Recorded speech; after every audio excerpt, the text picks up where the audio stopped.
Say to everybody, finalized our game plan, went through all the last steps of noise with red zone, and even worked a little wet ball today. Looks like we may get some rain there in the second half, so we worked a little precipitation, which would be the first time for us this season. So trying to leave no stone unturned. Kids did a really nice job today, and looking forward to getting up north.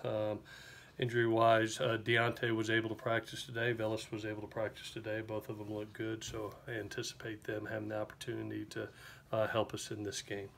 With that, I'll take any questions that you have. If Deontay plays, how close to being 100%? What's his?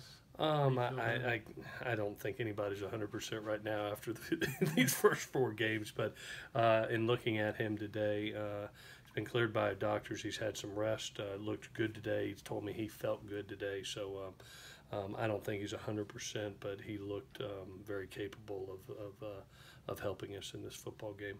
If things change, as I always ask day to day how they're doing, and we'll see towards game time. But today was a very positive day. Staying with the 100% theme, is Sam 100%? Is he okay? I mean, is there something nagging? Something? I think we all got bumps and bruises right now. I really do at all positions, but he's healthy. It's you go through. Basically, this is 5 weeks of training camp. You're in your 5th week. You're in your 10th week of football straight, and everybody's going to have some nagging injuries. I credit the kids. When they walk out there, they practice their butts off, and they did again today. We always say that preparation is the key, especially in these hype games. That execution and preparation is always the way. They believe in that. They go hard against each other, and hopefully, we can go up there, be successful, and come back Saturday and get 2. Hoping to give them Saturday and Sunday off to try to heal up a little bit. Do you know how close Daniel is to being ready to play, or do you anticipate him playing this year? No, I'm hoping. We're all hoping that he plays this year. There's a plan made by our doctors. I think our doctors are the best in the world at what they do. Dr. John Meyer and Russ Romano and that crew, I think, is phenomenal. They've laid out a plan, a calendar that hopefully will prepare him. We're hoping to forecast for the Notre Dame week. That's where we're hoping to see where we will be at that time. If it's not ready, it's not ready. But that's our hope and our plan.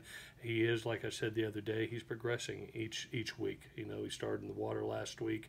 Now he's on the treadmill on the Alter G, which is the weight lifting mechanism that helps our kids. I think he's at 90% body weight now, and really starting to get up to form. You see him out there on the bike and getting a lather. So he's getting closer. But this is an investment that we made. We wanted to get him back 100%, and until he's that way, I'm not going to put him out there. Were you there? You were there for 2014, right? For the weather. Yeah. Do you end up showing them how? I mean, they actually played really well on terrible weather. Did you show them that and say, "Look, we're fine"? Yeah, we've been fortunate.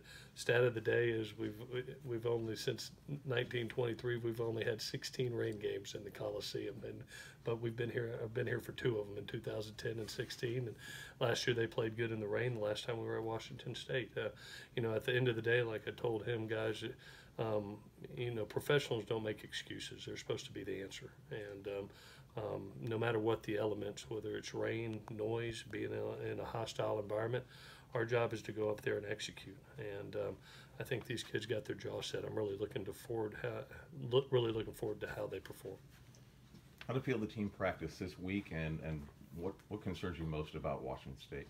The points, to be honest with you. A team putting up 44 points a game, and they always do that. I mean, since Mike's been in it a long time, and all of his offenses are extremely productive.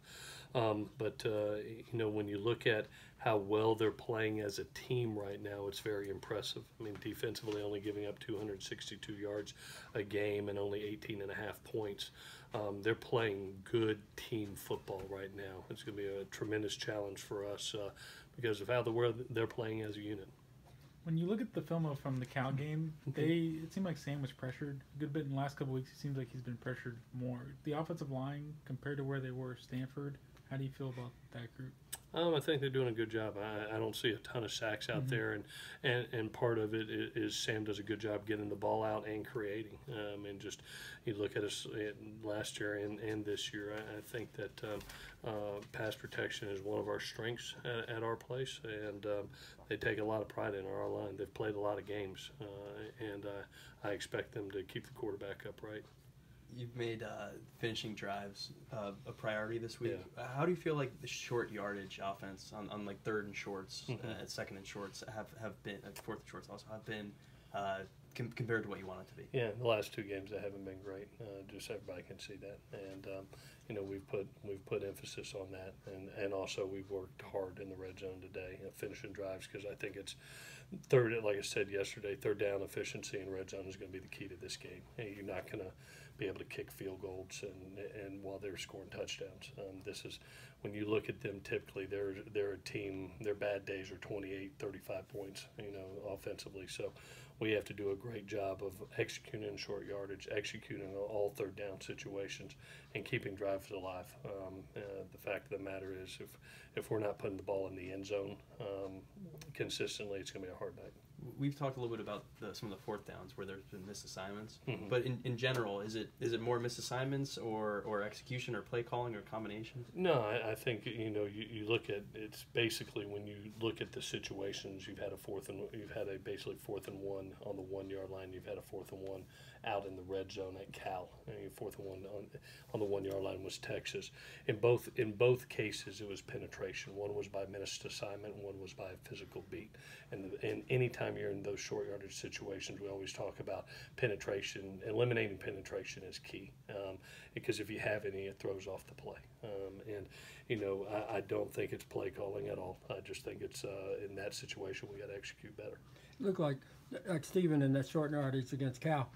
Devontae down. I mean, there was nobody there to block him. He just came up, straight shot at Stephen. Yeah, we had a bust on the one that he scored the touchdown. And when he scored it, he got in, but he. Yeah, they were actually had one more than we had. There was any time in short yardage, guys. They're always gonna have one more than you have, and you count on the runner being able to beat that last block. And you game plan to be able to make sure he's the furthest man away, but they're always going to have one. And with Devontae and Steven, I credit to Steven, he got pad under pad.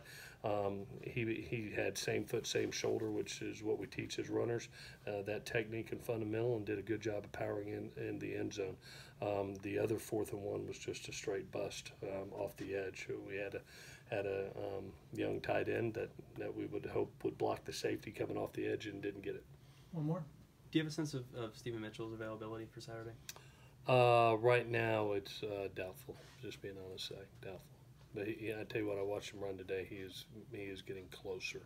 If it's not Saturday, it will be next week for sure. Good. Okay. Okay. Thank you, guys. Thanks.